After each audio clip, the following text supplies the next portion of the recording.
All right, welcome to another DFW Running Talk. I'm Chris Detzel, and today we're going to talk a little bit about nutrition, something that I think some runners do really well at, and some runners just don't. And so I think it's a very important topic and discussion. And so our discussion is with Wendi Irlbeck, and she is at Nutrition with Wendi.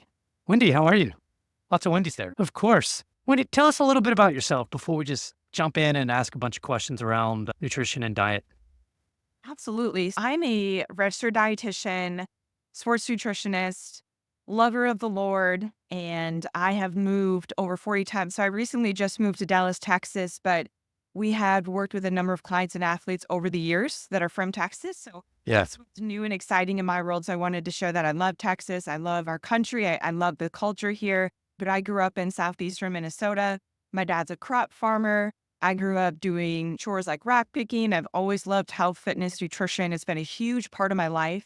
So whenever I talk about myself, it is always going to be geared towards health and wellness because I love helping people. I love helping people solve problems. I love helping people feel empowered, encouraged to do really hard things. So that is really something that I hope we can explore today, Chris. And what you do with your group and community is running is hard. How Yeah. can we transform our mindset to do those hard things and have fun while we're doing them?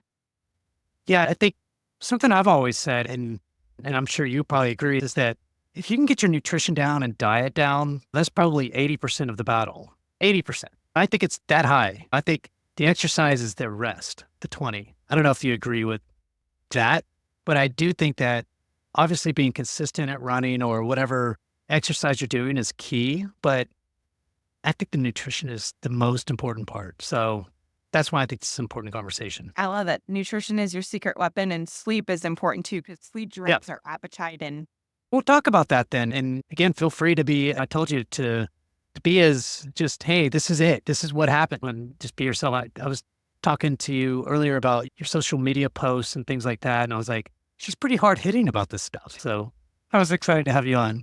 So you've worked with such like a ton of different uh, a diverse range of different athletes within your career, it sounds, and from what I can tell.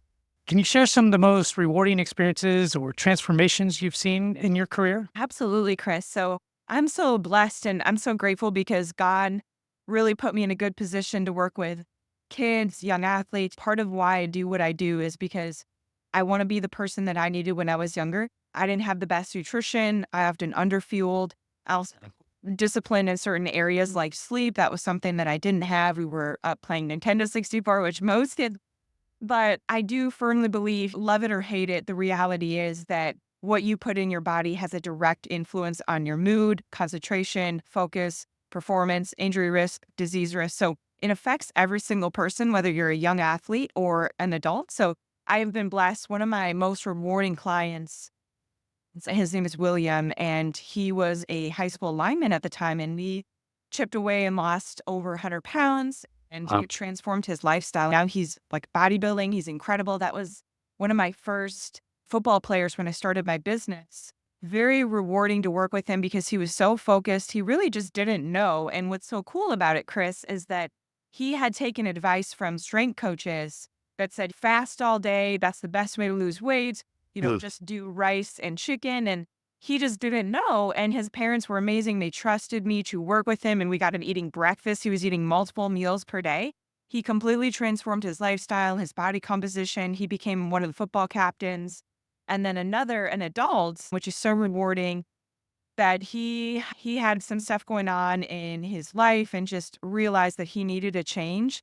And he actually grew in his faith along the way, but he lost over 80 pounds. He Wow. overcame suicidal ideation. He's a medical professional, and his story will forever live with me. In fact, it's going to be in my Devotions with Wendy book that I'm writing. But those folks knew that there was something missing in their life, and they knew that it had to do with their lifestyle and nutrition. So we didn't do anything crazy. We focused on eating real food consistently day after day and had a modest calorie deficit. And they were all actually, a few of these other people are runners now too. So the gentleman that I'm talking about, he now does cycling. He does 10Ks. He travels to other countries and he does all these Yeah. endurance events too, which People have they have so much disrespect, Chris, sometimes. Hey, you can't run and lose weight at the same time and maintain your muscle. Well, that's True. actually not true. And his DEXA scan proves that. So we have some really great clients, some really great anecdotal evidence as well, just the testament to proper fueling, proper sleep, proper meditation, stress management really does make a huge difference. Yeah, I've been around a lot of runners for a long time now, and some runners you can tell are really focused in on what they eat in the morning, afternoon, whatever, right? When they're and most of those runners that are very serious about that understand that you have to eat right and you have to eat. So that's one. But two is there's also this other view though of you've got these runners that are marathon runners and have run 20 marathons. And when you look at the kind of their weight and things like that, I think a lot of times their view is, hey, I can just go eat whatever I want. Like I ran a marathon, now I can go eat 6,000 calories in just one setting. It was like, can you talk about that mentality and what is healthy, what's not healthy, and things like that for runners? Absolutely, Chris. So we work with a lot of high school cross country runners, Oh, masters athletes too, that are doing triathlons, duathlons, half marathons, 50Ks, etc. yeah. And it's so interesting, incredible people running a crazy amount of miles. I've only done one half myself, and I ran cross country in high school, but I will not run past 5 miles because I have so much hunger. I'm like ravenous, and it doesn't matter how It much does. protein I eat. I just feel so much more hungry, which that is a challenge I think for a lot of runners is that they have this hunger, and if they're skipping meals, they're not eating enough protein, enough fiber, not drinking enough water, not managing their stress levels. They have this ravenous hunger, and it leads to overeating, and then Yeah. it creates this perpetual cycle, right? Of now I feel lethargic. Now I've got to punish myself with more miles. And then you get injured. And then the cycle repeats itself. So I would say for a lot of runners, what I've found in our work as dietitians is that they're often over consuming carbohydrates and under consuming in protein. So we teach Mhm. you strength training too. That's important from a strength For training sure. will make you a better runner. Slide that in. That's important. But eating more protein. So 2 grams per kilogram of body weight per day for protein, and then obviously you can adjust your carbohydrates 30 to 60 grams for every hour of activity. If you're trying to maintain weight, gain weight, lose weight, we can obviously titrate our macros. But fundamentally, most runners are over consuming in carbs and they're Yep. not getting in enough protein. So that's to my next question is a lot of runners believe that they should eat a bunch of pizza or pasta the night before for a big run. And I know a lot of people that do. I don't. I'll eat fish and I'll eat something good, but I don't want to be heavy the next day. Can you talk about like nutrition for a race, big race, 50K, half marathon, marathon, whatever, the day before? I don't know if that, yeah. It depends. Obviously, yeah, fueling for a 50K, you have to do your nutrient timing, which I have a 4-2-1 chew, nibble, sip fueling strategy. I have multiple blogs on my website, nutritionalwithwendy.com. It talks about exactly what to eat the night before a race and then obviously the days leading up. You never want to try new foods. You Yeah. always want to, right, prioritize things that work well for you.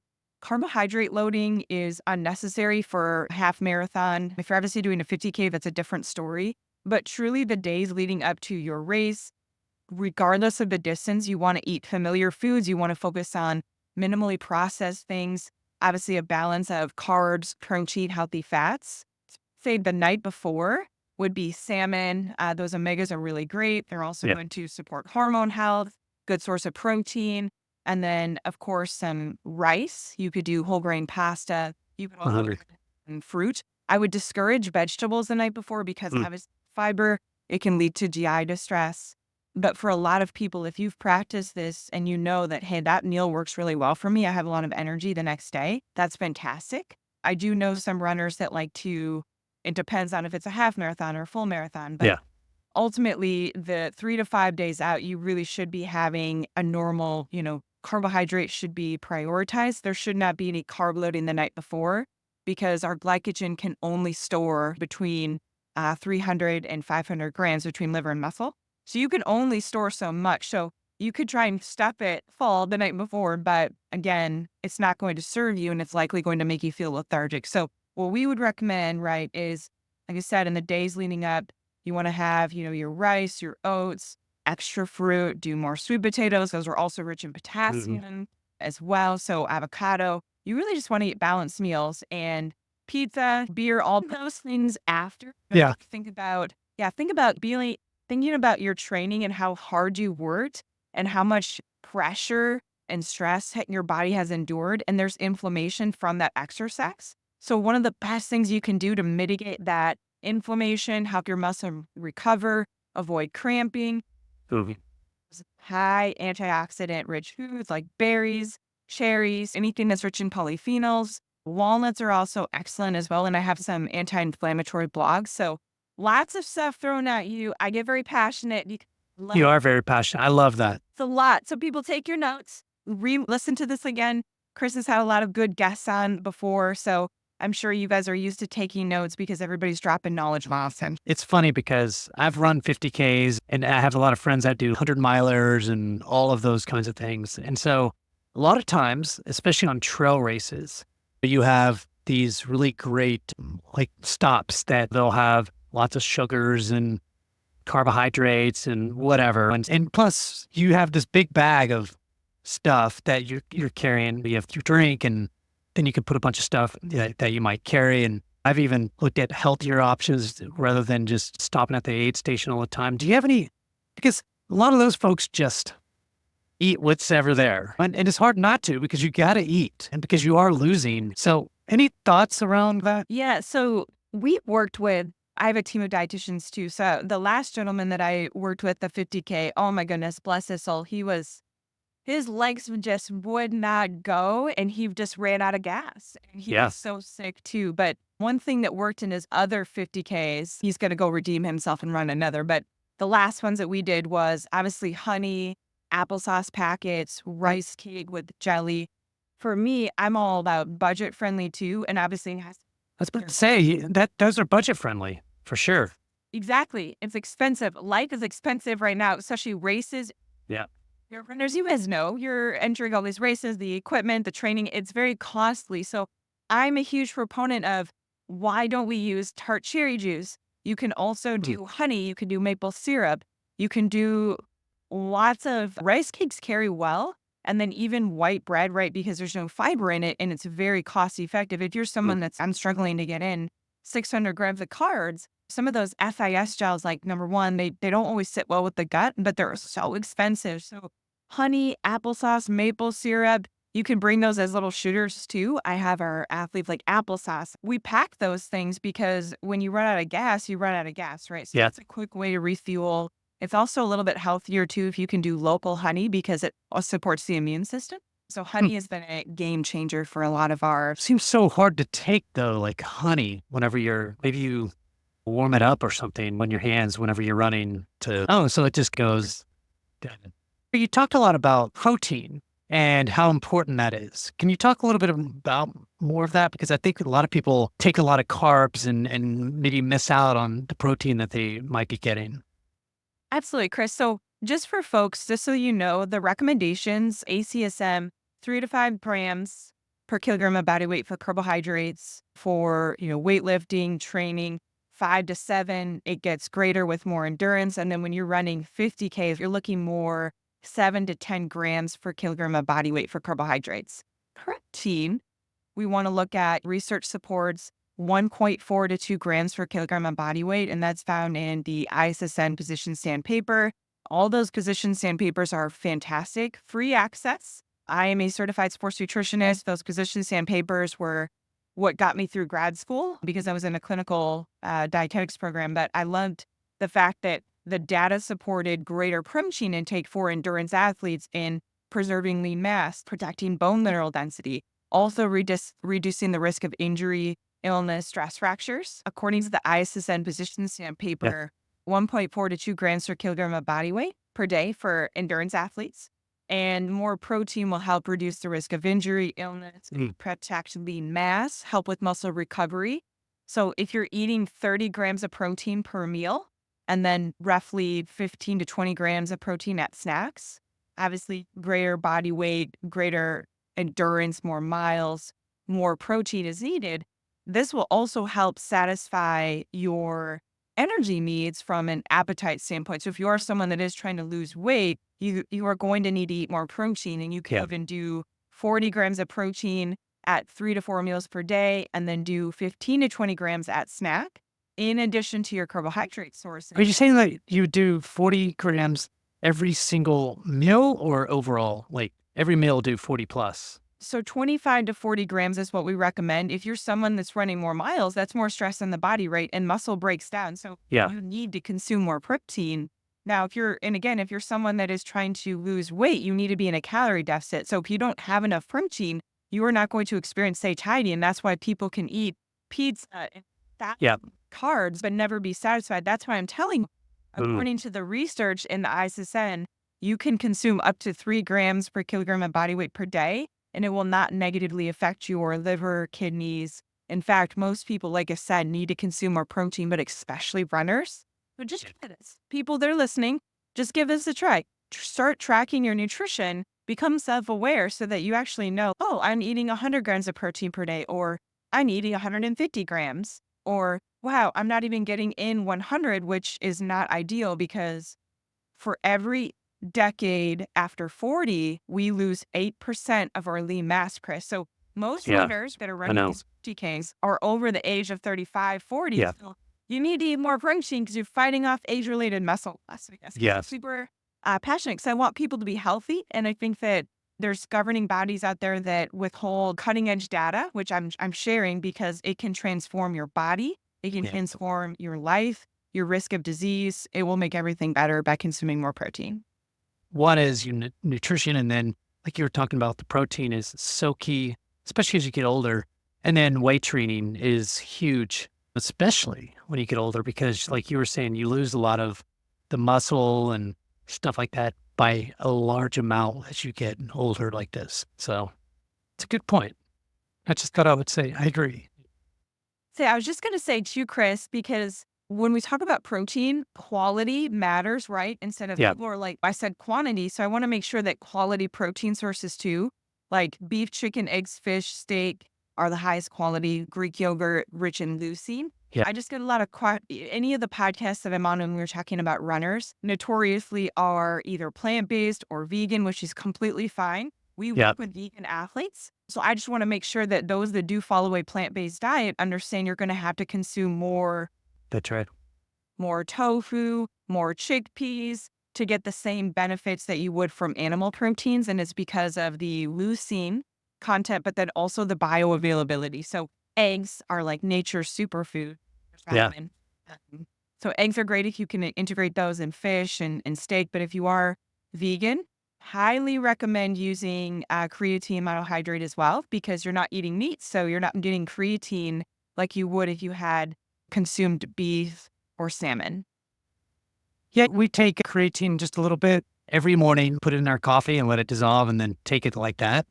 And then if that's the right thing to do, but I was just going to say, just so you know, my friend Dr. Scott Forbes, he's a creatine researcher out of Canada. I've met him at many of the conferences that we've both spoken at, and creatine and caffeine compete. So you do not want to consume creatine with your coffee if it is caffeinated. So it'd be ideal, right, if you just obviously consume it with a carb source because it's insulin mediated. But if you do your creatine in your tart cherry juice or your protein smoothie or your Greek yogurt with berries or even in your oatmeal, but don't consume it with your coffee. even berry. We do eat Greek yogurt too in the morning with berries and things like that. So I think that's where we'll put it, or at least I'll put it there. See if my wife do the same thing. And now, If you read the position stamp papers too, you'll be like, oh, I believe it. it's not like you're not absorbing any. It's just obviously if you're taking it, you want to maximize the potential of the absorption. Just drink coffee by itself then, because I can't get rid of coffee. No. No, I don't know. I wouldn't. No, that's good advice. I'm already glad. I've already learned a lot already. So this is great. For our listeners who want to take their nutrition to the next level, can you walk us through what works when somebody works with you? What does that look like? And what can someone expect in those first few sessions? So like Chris, when we work with clients and athletes, we do a initial consultation. We sit down with you, explore your routine, what you're eating, what your training looks like to make sure that you're consuming enough calories, quality calories, right, to optimize whatever the goal is at hand. We meet either virtually or on site, and we have a membership too, which we can, meet with you once a month, once a week, every other week. It just depends on the person and what their goals and commitment levels are. But we have many opportunities to help people without even talking to them actually through social media. Right. I would love to do coaching, but I'm going to consider it or think about it. Go follow my Twitter, go follow my Instagram. I share 10 to 15 daily free tips, those pages, and you can literally get a free meal plan with the calorie, the protein, everything broken down for you. But if you do want to really take things to the next level, that is having somebody hold you accountable. And you know this, Chris, like you said, you have a running coach. Every coach needs a coach. So Yeah. someone to take the programming off your hands to check in with you so that you can actually enjoy the experience of whatever the training is. Or if you are trying to lose body fat, which can be very cumbersome, having somebody who knows what they're doing and has a system that works for you, that's easy to follow, that's sustainable. That's the biggest thing with diets, that diets are not sustainable. There's always that. That's right. And most people regain the weight. So if you're a runner too, that you're having seasons where you're doing multiple races, you're chronically injured, you just can't recover, you just have these nagging injuries, we can work with you. We can put the right foods in at the right time to help you recover and to return to a sport that you love, that you can continue to run for the next several decades. That's what it would look like to work with us. That's great. People want to run longer, and they are doing running longer. And as they age up, things like that. So it is fun to watch. But I think nutrition is the key, and hiring a dietitian, I think, is really, I think it can only help you in a big way. Like I said before, the most important thing you can do is your diet, in addition to working out. Oh, what's that for you cut out? So there's a lot of people that hesitate to work with a nutritionist. What would you say? Why are they hesitating? And why is it so important to get your diet right and you work with somebody to help you? Absolutely, Chris. So I think for a lot of people, so I'm a registered dietitian nutritionist. Anyone can be a nutritionist, but not everybody can be a registered Yeah. dietitian nutritionist. So that is just a point that I make because there's a lot of bad nutritionists out there. There's a lot of bad dietitians. There's bad doctors, Yeah. bad egg in every profession. So I always tell people, if they aren't listening to you, you feel frustrated. I don't blame you for not wanting to work with the dietitian. I don't blame you for not wanting to talk about your health with someone that you feel like isn't going to help you. They don't care about you. They aren't listening to you. They have poor credentials. There's red flags with their social media, whatever the case is. I think that social media has really distorted our profession and influencers and just the way that the media runs with the narrative. So what I would just say is to anyone out there that is looking at hiring a coach, look at their credentials, look at what they're doing, look at their testimonials, talk to them, actually have a real conversation with them. Do they actually care to help you, or do they just want your money and they won't help you, which a lot of influencers do that. And it's super frustrating, Chris. That's why I am so passionate, because I hate when I hear about girls getting an eating disorder or older Yeah. women struggling with their weight and they hire this coach that just takes their money and is not compassionate and doesn't actually get them results and then lies to them and scams them. That is just one of the biggest frustrations I have. So there's always a perfect personality. I am intense for sure, but I care about people more Yeah. than anyone will ever know. And any of my clients and all of our testimonials, they will say that Miss Wendy just loves me. She cares about me. She wants me to be my healthiest, strongest, best self. And that's why she pushes me and she holds me accountable, because nutrition is your secret weapon, right? You're not paying me money to tell you good job. You're paying me money to hold you Yeah. accountable, to give you a plan and to make sure that you follow through, because if I wasn't, I wouldn't be doing my job. 100%. And there's questions I should have asked you that you're like, you should ask me this thing that I didn't ask that you would want to get out there. But we talked about the weight. We talked about protein. I think honestly, sleep is very important. Ooh, it's a good one. Why is sleep important? Like the morning, the question of, should I run early in the morning or should I take a rest day? Yeah. I think that sometimes as I get older, I find it harder to sleep longer. I'll get up a couple times in the night and then fall back asleep. And a lot of times it's pretty restless. I mean, if I can get 7 or 8 hours, it'd be amazing. Probably get 5 to 6, maybe sometimes 7. Let me think about that. My wife would say I'm wrong. 10, 11, 12, 1, 2, 3. Okay, I do get 8 hours of sleep, but I wake up a couple times. Fair enough. Because I try to go to bed at 8:30 or 9. I just don't go to bed late. Do it. I said, that's why you think that's very 9 o'clock is good. 9 to 9:30, circadian clock. Yeah. And probably get up around 5:30 and just mess around a little bit. But I do think it's important, and especially if you want to live longer. I think sleep is the secret. What? Maybe that's the secret weapon instead of just diet. I think it's sleep. Like you Nutrition is said, how can people get in touch with you if they want to say, hey, look, Wendi seems awesome. Let's do this. First up, Chris, thank you so much for having me. And if folks want to get in touch, whether it's for themselves as a runner or their young athlete, or if you're a coach, go to Yeah. nutritionwithwendi.com, and that's Wendy with an I. We have a get in touch form. It's a contact form. You can fill that out. One of our dietitians will reach out to you. You can also follow on social media. We also have the store, Not Today, Satan. You could send me a message on Facebook, Instagram, Twitter. The website's always the best way. Go through that contact form. Check out those blogs and resources. There's tons of information on how to fuel your next race. If you're looking to mix things up, those resources will serve you really well. And recipes, tons of recipes, and our membership is available as an option. Wendi, this was excellent. Thank you so much for coming on. Thank you, everyone, for tuning in and listening to another DFW Running Talk. I'm Chris Stetzel, and thanks. Make sure you rate and review us. We need the ratings and reviews to get known more. Thank you.